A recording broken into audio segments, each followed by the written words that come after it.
Bismillahirrahmanirrahim. Assalamualaikum warahmatullahi wabarakatuh. Alhamdulillahi rabbil alamin, wahdahu wassalatu wassalamu ala asyrafil mursalin, sayyidina wa maulana Muhammadin wa ala alihi wa sahbihi ajma'in. Subhanaka la ilma lana illa ma 'allamtana innaka antal alimul hakim. Hasbunallahu ni'mal wakil, ni'mal maula wa ni'mal nasir, wa la hawla wa la quwwata illa billahil aliyyil azim. Rabbi syrah li sadri wa yassir li amri wahlul 'uqdatam min lisani yafqahu qawli. Rabbi yassir wa la tu'assir, Rabbi tammim bil khair, wa la hawla wa la quwwata illa billahil aliyyil azim.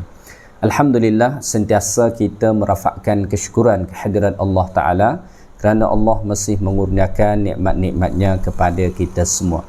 Tuan-tuan, puan-puan, muslimin muslimat, jamaah surau Al-Mawaddah yang dikasihi lagi dirahmati Allah Ta'ala sekalian, insya-Allah pada subuh ni kita sambung semula kuliah tafsir Al-Quranul Karim. Pada kuliah yang lepas, Alhamdulillah, kita telah pun sampai surah Al-Baqarah ayat 260. So pada subuh ni insya-Allah kita sambung bermula dari ayat 261 sehinggalah nanti ayat-ayat seterusnya insya-Allah Ta'ala. Baik, Allah Ta'ala berfirman, A'udzu billahi minasyaitonir rajim. Mathalul ladzina yunfiquna amwalahum fi sabilillahi كمثل حبة أنبتت 7 سنابل في كل سنبلة 100 حبة والله يضاعف لمن يشاء والله واسع عليم. Yang bermaksud bandingan derma orang-orang yang membelanjakan hartanya pada jalan Allah ialah sama seperti sebiji benih yang tumbuh menerbitkan 7 tangkai. Tiap-tiap tangkai itu pula mengandungi 100 biji. Dan ingatlah, Allah akan melipat gandakan pahala bagi sesiapa yang dikehendakinya. Dan Allah maha luas rahmat kurnianya, lagi meliputi ilmu pengetahuannya. Tuan-tuan, puan-puan, muslimin, muslimat yang dikasihi lagi dirahmati Allah Ta'ala sekalian. Ayat Allah Ta'ala ni adalah ayat tentang perumpamaan yang Allah Ta'ala buat dalam Al-Quran berkenaan tentang orang-orang yang berinfak di jalan Allah Subhanahu wa Ta'ala. Sebelum kita membahaskan ayat Allah Ta'ala ni, para ulama kita mengatakan bahawa ayat ini turun berkenaan tentang 2 orang sahabat Nabi yang mulia. Yang pertama iaitulah Abdurrahman bin Auf radhiyallahu ta'ala an, manakala yang kedua iaitulah sahabat yang mulia Uthman ibn Affan radhiyallahu ta'ala anhum.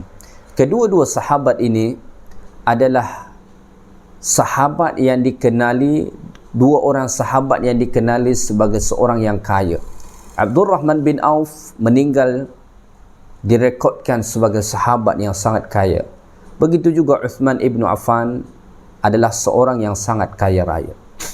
Ketika berlaku peperangan Tabuk, itu salah satu peperangan yang sangat mencabar, jarak dia cukup jauh perjalanan.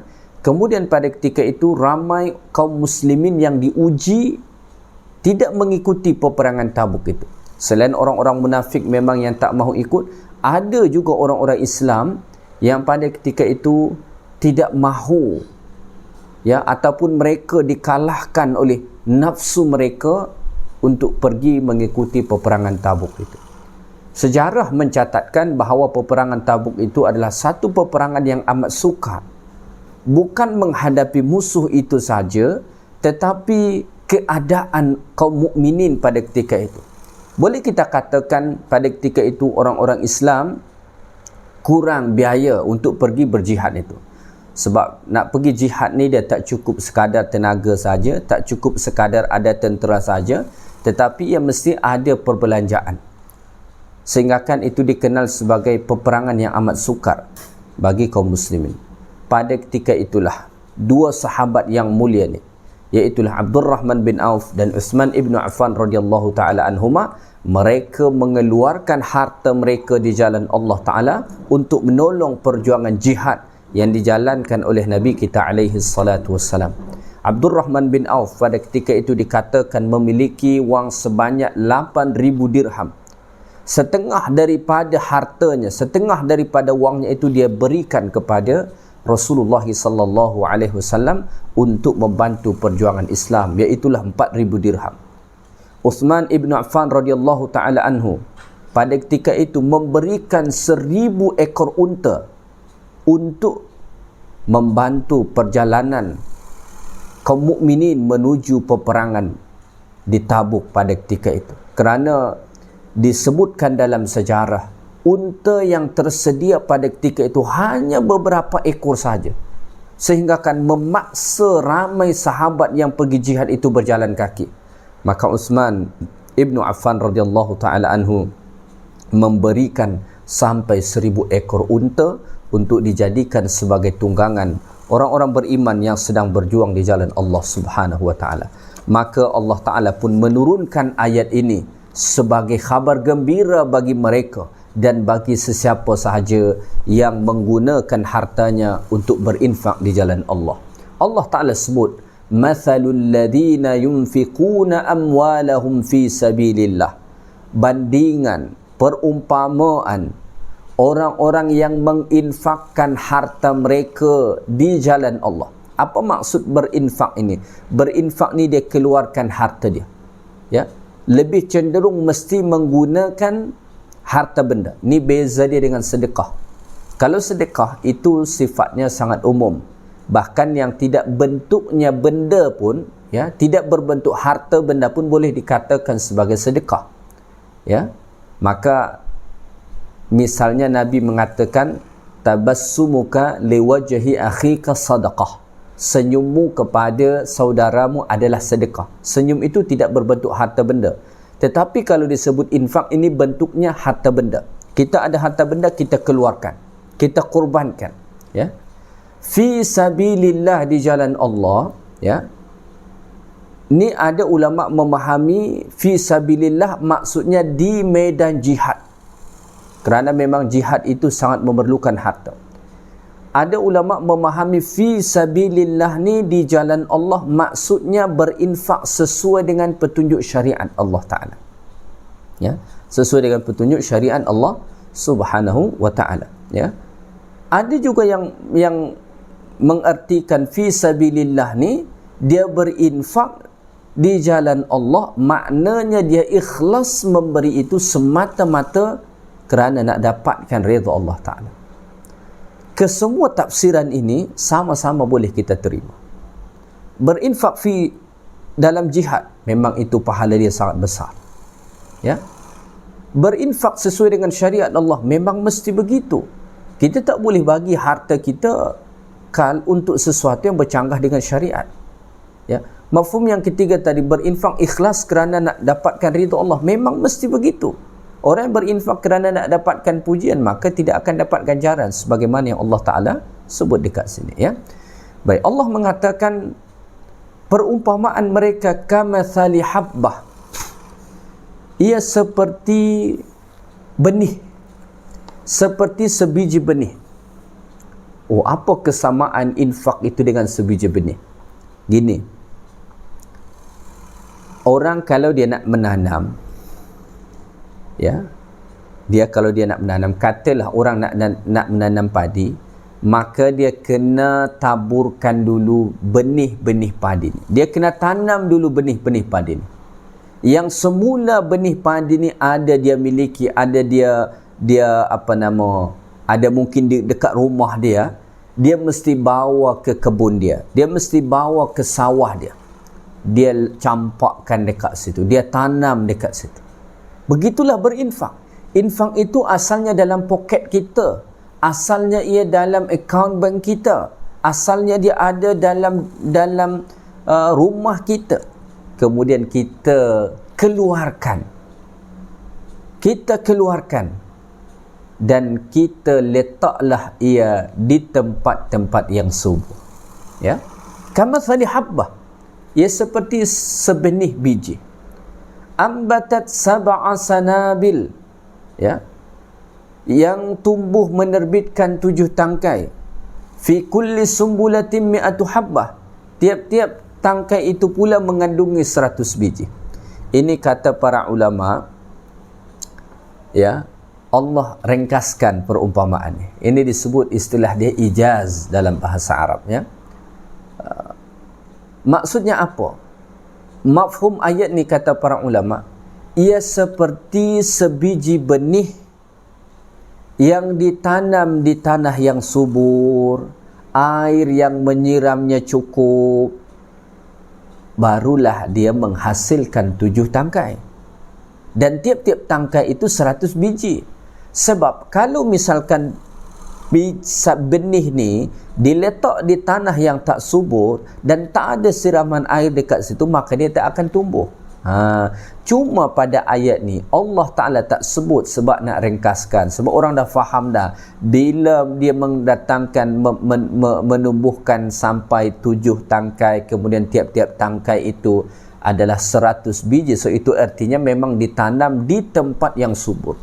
Jadi kalau kita berinfak di jalan Allah, sama macam orang yang menabur benih di tempat yang sangat subur, ya. Maka kita berinfak kepada orang miskin, itu adalah tempat yang subur untuk berkembangnya sedekah kita. Kita berinfak di surau, dekat masjid, ya, itu adalah tempat yang subur. Kita berinfak kepada pelajar-pelajar agama yang tak mampu, itu adalah tempat yang subur. Ya. Maka Allah Ta'ala mengatakan dalam Al-Quran, yamhaqullahu riba wa yurbis sadaqat. Allah binasakan riba, tetapi Allah tumbuhkan sedekah. Mengapa? Kerana apabila seseorang bersedekah, dia berinfak, ia ibarat menabur benih di tempat yang subur. Kita tinggal menunggu sahaja, dia akan tumbuh. Seperti petani yang dia tabur benih padi tu dekat sawah dia yang dah cantik tu, yang dah dia gemburkan tanah, kemudian dialirkan air dekat situ, baru dia tabur benih. Tak lama dia pun melihat mulai bermunculan hijau daripada situ, tumbuh dia. Begitulah sedekah, ya.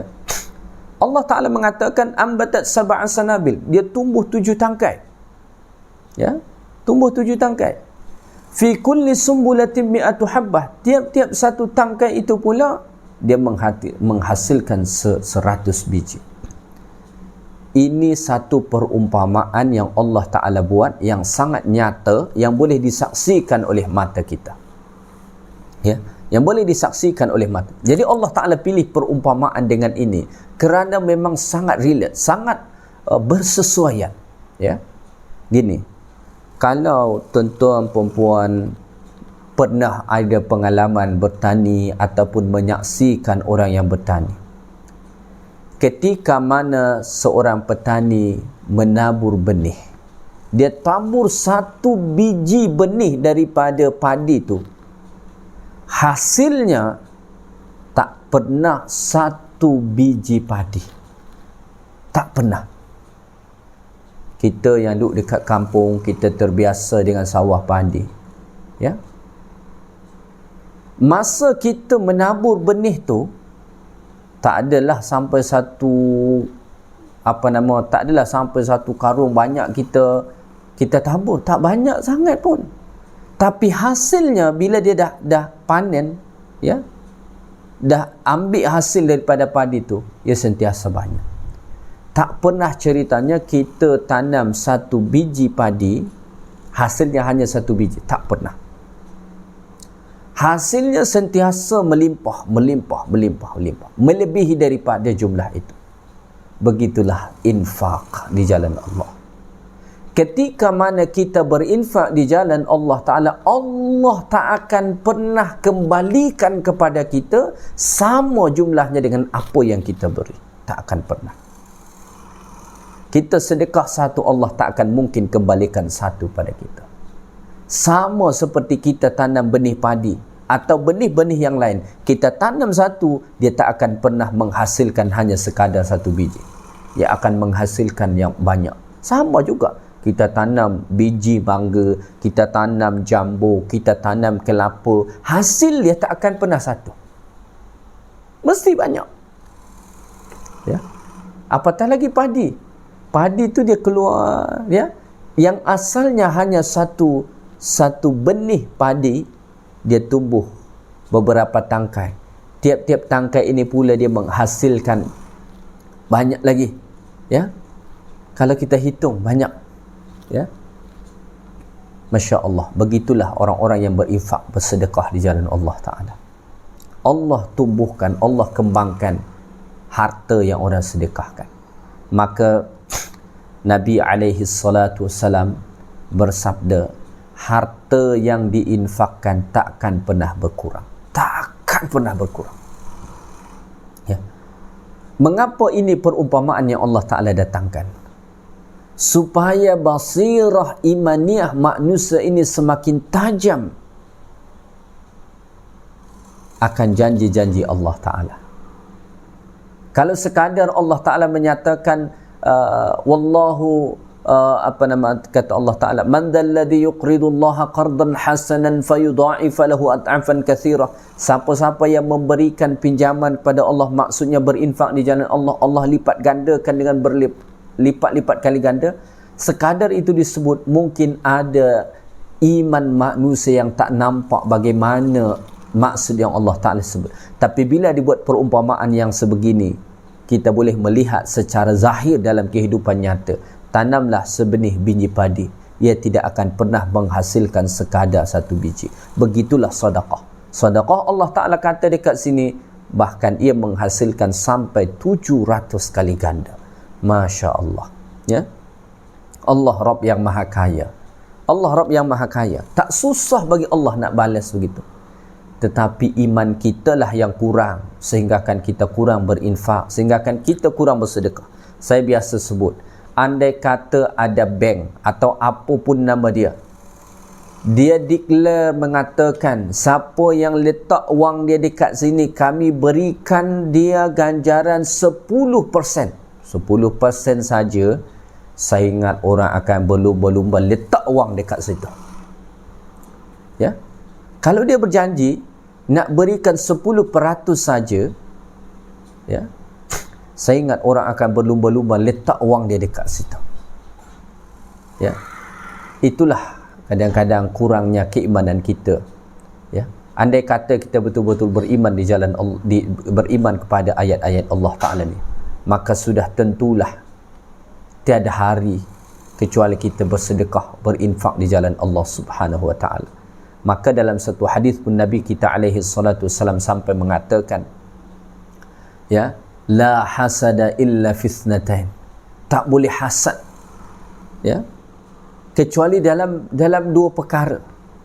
Satu, orang yang membaca Quran siang dan malam, hasadlah dengan dia, dengan maksud kita boleh nak jadi macam dia. Yang kedua, rajulun atahullahu malan, seseorang yang Allah beri dia harta dan dia sibuk menginfakkan harta itu siang dan malam, silalah hasad dengan dia, dengan makna nak jadi macam dia, kerana itu berat. Ya. Baik, kita teruskan ayat Allah Ta'ala ni. Kemudian kata Allah Ta'ala, wallahu yudha'ifu liman yasha'. Allah melipat gandakan pahala bagi sesiapa yang dikehendakinya. Maksudnya ni kata para ulama ialah, Allah beri ganjaran yang berlipat ganda bagi orang-orang yang berinfak di jalan Allah itu mengikut keikhlasan dia dalam beramal. Sebab orang yang berinfak di jalan Allah Ta'ala ni pun tidak sama kualiti keikhlasan mereka.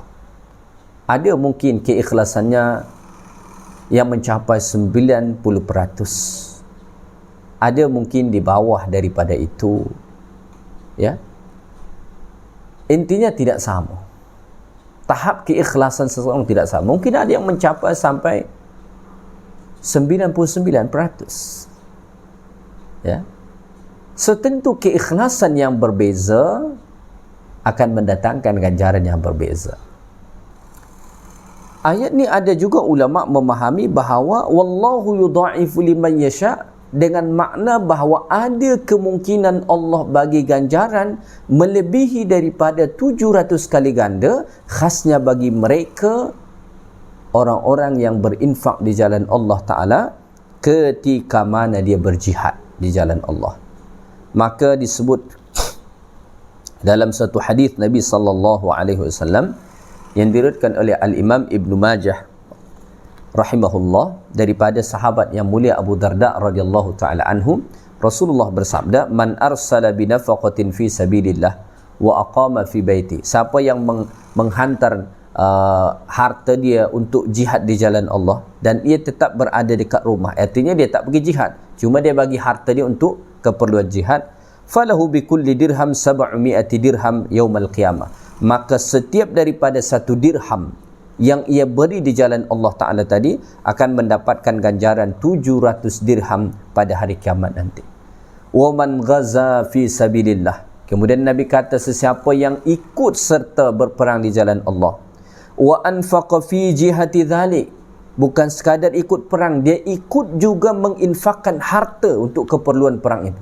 Dahlah ikut perang dan dia sumbangkan lagi harta dia untuk keperluan perang jihad itu, falahu bikulli dirhamin 700 alfi dirham, maka bagi tiap-tiap dirham yang ia infakkan, tiap-tiap ringgit yang dia infakkan maka ia akan mendapat 700,000 dirham, bukan 700 dirham.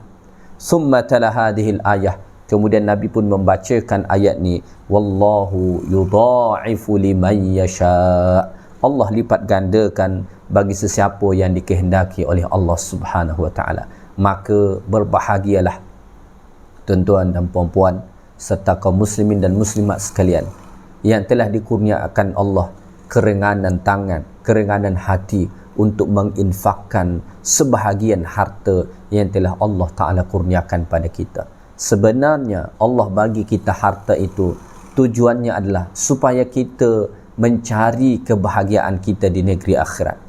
Qarun ketika mana Allah bagi dia harta yang banyak, Allah bagi tahu, wabtagi fima atakallahu darul akhirah, carilah kebahagiaan kamu di akhirat, di negeri akhirat dengan harta yang telah aku bagi kepada kamu, kata Allah. Tetapi dia tidak mahu. Maka sebenarnya ketika mana Allah kurniakan kepada kita harta, itu Allah sedang memberi kita peluang untuk masuk ke dalam syurga Allah Ta'ala dengan harta tersebut. Ya. Baik, hujung ayat ni Allah mengatakan, wallahu wasi'un alim. Allah Ta'ala maha luas rahmatnya, lagi maha mengetahui. Allah maha mengetahui bagaimana keadaan tiap-tiap orang yang berinfak di jalan Allah Subhanahu wa Ta'ala. Baik, kita teruskan ayat yang ke-262. الذين ينفقون أموالهم في سبيل الله ثم لا يتبعون ما أنفقوا منا ولا أذى لهم أجرهم عند ربهم ولا خوف عليهم ولا هم يحزنون. Orang-orang yang membelanjakan hartanya pada jalan agama Allah Ta'ala, kemudian mereka tidak mengiringi apa yang mereka belanjakan itu dengan perkataan pembangkit-bangkit pemberiannya, dan tidak pula menyinggung atau menyakiti pihak yang diberi, mereka beroleh pahala di sisi Tuhan mereka, dan tidak ada kebimbangan dari berlakunya kejadian yang tidak baik terhadap mereka, dan mereka pula tidak akan berduka cita. Allah mengatakan, alladzina yunfikuna amwalahum fi sabilillah, orang-orang yang telah menginfakkan harta mereka di jalan Allah kerana nak tolong agama Allah sesuai dengan syariat Allah, dan hati mereka pula ikhlas dalam memberi. Summa la yutbi'una ma anfaqu manna wala adha, kemudian dalam mereka, selepas mereka memberi itu, mereka tidak sertai dengan membangkit-bangkitkan. Ini yang tak boleh. Jangan membangkit-bangkitkan. Nanti selepas ni Allah mengatakan, la tubtilu sadaqatikum bil manni wal adha, kata Allah. Dia tak membangkit-bangkitkan. Artinya dia tidak mengungkit-ungkit balik, tak bangkit-bangkitkan balik. Wala adha, dan dia tidak menyakiti hati orang yang menerima. Ada kadang-kadang orang, dia bagi sedekah, dia bagi infak, dia tolong juga, tapi dia sakiti hatinya. Dia kata, awak ni itulah pemalas. Tengoklah saya rajin bekerja, dia kata. Ataupun dia kata, itulah awak ni dulu tak mahu belajar betul-betul, dia kata. Ada kadang-kadang orang begitu. Dia bagi, tapi dia guris hatinya. Allah tak inginkan hal yang sebegitu. So kalau selamat daripada ini, maka kata Allah, lahum ajruhum inda rabbih. Pertama, mereka akan dapatkan ganjaran yang besar daripada Allah. Gambarannya sebagaimana yang disebutkan pada ayat sebelum ni sebentar tadi, ya. Kemudian wala khaufun alaihim, tidak akan ada rasa kebimbangan, rasa takut dalam hati mereka. Di dunia dan di akhirat Allah bagi mereka ketenangan. Wala hum yahzanun, dan tidak akan ada duka cita. Orang yang rajin berinfak, ya. Orang yang rajin berinfak, bukan sahaja dekat akhirat Allah bahagiakan mereka, dekat dunia ni pun Allah bahagiakan. Kita ni tuan-tuan dan perempuan sekalian, kalau Allah bagi kita harta, sekadar kita nikmati sendiri, kita makan sendiri, apa yang kita dapat hanya kebahagiaan sekejap, ya. Kita makan, perut kita kenyang, cukup dah. Tetapi kalau kita tolong orang, kalau kita infak pada orang, saat kita beri seperti ini, harta itu berpindah daripada tangan kita kepada tangan orang yang menerima. Pada ketika itu Allah langsung curahkan kebahagiaan ke dalam hati kita. Pasti. Ya. Kita bahagia bukan ketika kita memakan harta yang kita miliki, tetapi kita akan bahagia ketika mana kita boleh bagi orang lain makan, ketika mana kita boleh tolong orang lain. Itulah kebahagiaan yang tak ternilai, dan itu hanya boleh dirasai mereka-mereka yang memang telah pun melakukannya. Tuan-tuan perempuan muslimin muslimat yang dikasihi lagi dirahmati Allah, kita teruskan ayat yang berikutnya. Ayat 263, Allah mengatakan, qaulun ma'rufun wa maghfiratun khairun min sadaqatin yatba'uha adha wallahu ghaniyyun halim. Menolak peminta-minta sedekah dengan perkataan yang baik dan memaafkan kesilapan mereka adalah lebih baik daripada sedekah yang diiringi dengan perbuatan atau perkataan yang menyakitkan hatinya. Ya. Dan ingatlah, Allah Maha Kaya lagi Maha Penyabar. Ini satu pengajaran yang luar biasa pada kita. Allah perintahkan kita berinfak, betul. Allah Ta'ala perintahkan kita untuk bersedekah, betul. Allah perintahkan kita untuk tolong orang susah, betul. Tetapi Allah Ta'ala tidak menghendaki kita berinfak menolong orang, kemudian dengan suka hati kita mengucapkan kata-kata yang menyakitkan hatinya. Allah tak menghendaki itu. Ya? Allah tidak menghendaki itu. Sebab salah satu hikmah daripada bersedekah ni, hikmah daripada berinfak ni adalah nak senangkan hati orang. Orang miskin tu mereka susah, mereka stres, mereka hidup dalam keadaan dalam tekanan. Maka tujuan bersedekah adalah, tujuan berinfak adalah nak senangkan hati mereka. So kalau kita bagi tetapi kita sakitkan hatinya, artinya sebenarnya kita sedang menambah luka mereka. Sebab itulah Allah mengatakan qaulun ma'rufun,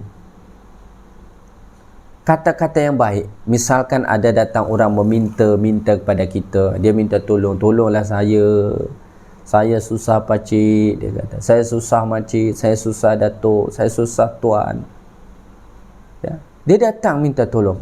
Kalau memang kita tak ada kemampuan untuk membantu dia, ataupun kita tak ada keinginan nak tolong dia, maka tolaklah dengan cara yang baik. Tolak dengan cara yang baik. Tolak dengan cara yang santun. Jangan kita maki hamun dia. Jangan kita ucapkan kata-kata yang mengguris hati dia. Itu adab yang Allah Ta'ala didik pada kita. Ucapkan kata-kata yang baik kepada dia dan maafkan kesilapan dia tu. Islam sebenarnya tak menggalakkan untuk meminta-minta, tapi realitinya memang kita temui itu, ya? Maka kata Allah Ta'ala, kalau kita ucapkan balik kata-kata yang baik kepada dia dan kita maafkan kesilapan dia, khairum min sadaqati yatsba'uha adha, itu lebih baik berbanding kita bagi sedekah kepada dia tapi kita guris hati dia. Jadi lagi elok kita ucapkan kata-kata yang baik pada dia, kita tolak dia dengan cara yang baik, kita maafkan dia. Itu lebih bernilai di sisi Allah berbanding kita ambil juga wang daripada poket kita tapi lepas tu kita maki hamun. Ni tak baik, kata Allah Ta'ala, ya. Lalu Allah menutup ayat itu dengan firman Allah, wallahu ghaniyun halim. Allah itu maha kaya. Allah itu Rabb yang maha kaya, kita tak kaya. Antumul fuqara, kita ni fakir di hadapan Allah. Tetapi walaupun Allah itu Rabb yang maha kaya, halim, Allah itu maha lembut, Allah itu maha penyabar, Allah itu maha baik. Maksudnya Allah yang maha kaya sahaja maha lembut dengan hamba-hambanya. So kita pun kalau nak tolong orang, ya, janganlah pula kita sombong dengan harta kita, ya. Janganlah pula kita maki hamun. Kita pun ada harta, Allah Ta'ala yang bagi. Bukan sebab kita hebat, Allah Ta'ala yang bagi dekat kita. Bukan kerana taat sangat pun kita pun banyak buat dosa, buat maksiat pada Allah. Allah bagi harta dengan kita, itu kebaikan Allah. Dan Allah tak maki hamun kita. Allah Ta'ala tak turunkan bahala dengan kita. Allah bagi je, sihat lagi. Maksudnya kita pun sepatutnya gitulah. Jangan sampai kita sakitkan, guris hati dia. Itu tak boleh gitu, ya. Baik, kita teruskan firman Allah Ta'ala ayat 246. Ya ayyuhalladzina amanu la tubtilu sadaqatikum bil manni wal adha kalladhi yunfiqu malahu ria'an nasi wa la yu'minu billahi wal yawmil akhir فمثله كمثل صفوان عليه تراب فأصابه وابل فتركه صلدا لا يقدرون على شيء مما كسبوا والله لا يهدي القوم الكافرين. Allah mengatakan, hai orang-orang beriman, la tubtilu sadaqatikum, janganlah rosakkan pahala sedekah kamu, jangan batalkan pahala infak sedekah kamu. Sepatutnya dapat jadi tak dapat, jangan buat begitu. Apa sebab pahala itu batal? Apa sebab rosak pahala sedekah atau infak itu? Yang pertama, bil manni, dia membangkit-bangkitkan. Dia tolong orang ni setahun, 2 tahun atau bahkan 10 tahun lepas. Hari ni dia kata, kalau dulu aku tak tolong dia, manalah dia akan jadi hari ni, dia kata.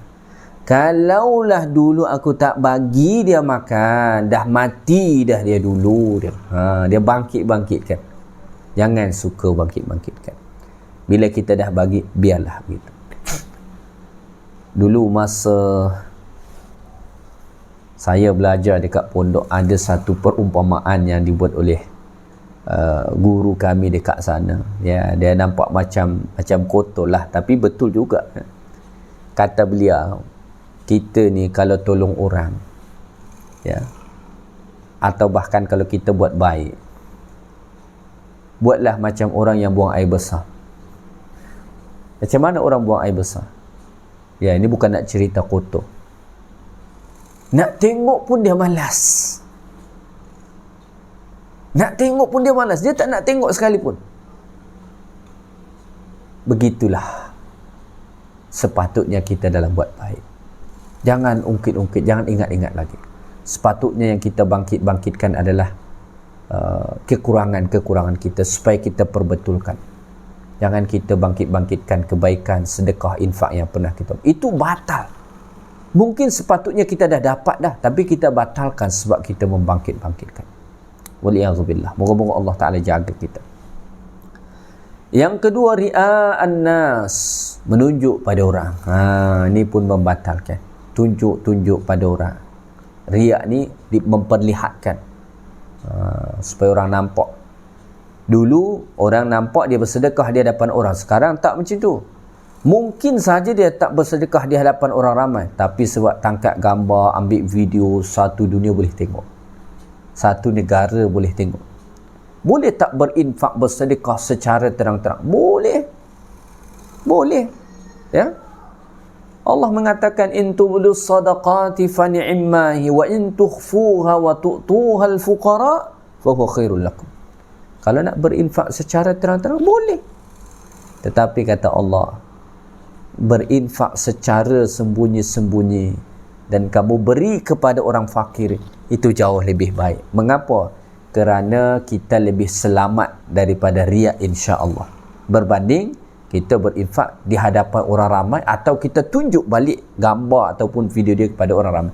Tetapi kalau seseorang tu dia boleh selamat daripada itu, dia yakin bahawa dia tetap ikhlas walaupun ambil gambar, ambil video, dia ikhlas, kemudian sebab dia nak motivasi orang lain untuk bersedekah lagi, so itu tidak ada masalah, boleh, ya.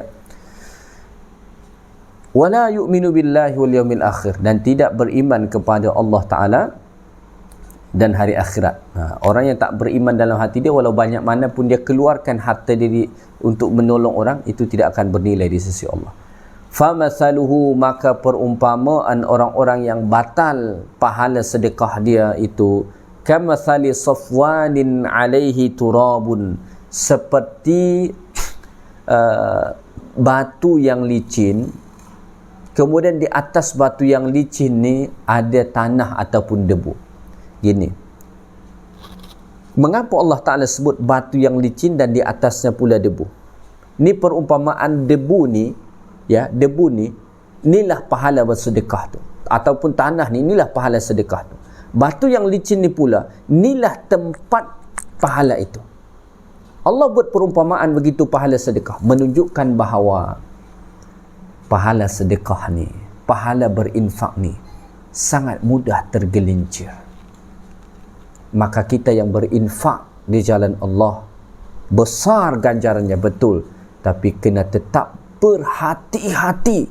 Ibarat kita berjalan di atas batu yang licin, salah-salah kita melangkah, tak berhati-hati kita, maka kita akan jatuh. Itulah perumpamaannya. Allah Ta'ala mengatakan, fa'asabahu wabilun, orang yang batal pahala sedekah dia tadi seperti ada batu yang licin, atas batu yang licin ni ada debu ataupun tanah, maka tiba-tiba datang hujan yang sangat lebat. Cuba bayangkan, kita bayangkan, cuba kita imagine, ni ada batu yang sangat licin, atas dia tu ada tumpukan pasir ataupun tumpukan tanah, kemudian datang hujan yang sangat lebat. Apa agaknya yang berlaku? Akan habis. Fatarakahu salda, ya, maka bersih licinlah ia, tidak ada baki lagi. Begitulah pahala infak sedekah orang yang batal, yang rosak, disebabkan pertama dia membangkit-bangkitkan apa yang dia bagi, yang kedua dia tak ikhlas, dia tunjuk pada orang, dia cerita pada orang, ataupun disebabkan dia tak beriman kepada Allah dan hari akhirat. Begitulah keadaannya, ya. La yaqdiruna ala syai'in mimma kasabu, sehingga kan Allah mengatakan, ya, dengan demikian juga hal orang-orang itu, ya, mereka tidak akan mendapat sesuatu pahala pun dari apa yang mereka usahakan. Tak dapat ganjaran sebab apa? Dah habis semua. Walaupun dia keluarkan dulu harta dia, wang dia, habis semua sebab dah rosak, batal, ya. Ya, kemudian Allah Ta'ala sebut pada hujung ayat ni, wallahu la yahdil qaumal kafirin, dan Allah tidak memberi petunjuk kepada orang-orang yang kafir pada Allah. Tuan-tuan, puan-puan muslimin muslimat yang dikasihi lagi dirahmati Allah Ta'ala, sekadar tu saja kuliah kita pada subuh ni, ayat 261 sehinggalah ayat 264 surah Al-Baqarah. Moga-moga apa yang kita bahaskan ni bermanfaat untuk kita semua, dapat kita amalkan dalam kehidupan kita insya-Allah taala. Yang baik daripada Allah, segala yang kurang daripada saya. Subhanakallahumma bihamdik, asyhadu an la ilaha illa anta, astaghfiruka wa atubu ilaik. Wa sallallahu wasallama ala nabiyyina Muhammad. Walhamdulillahi rabbil alamin. Assalamualaikum warahmatullahi wabarakatuh.